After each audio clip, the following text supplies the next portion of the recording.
Also in the North Gallery, we have Andrew and Carrie Ann Barker of TruTrak, which is the fastest growing aviation startup in Arkansas, the guest of Representative Lundstrum.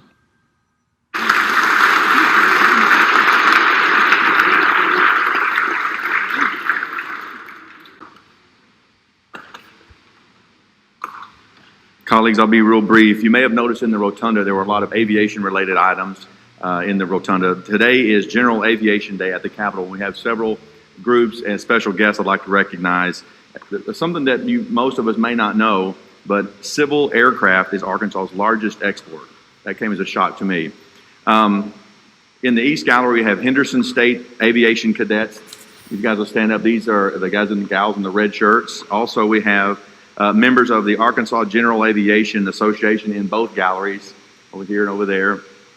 We have representatives from the Aircraft Owners and Pilots Association, and we have the Arkansas Aerospace and Defense Alliance, and many other members of the general aviation and aviation community. There you go. So if you would please join me and give them a round of applause, I'd appreciate it. Thank you.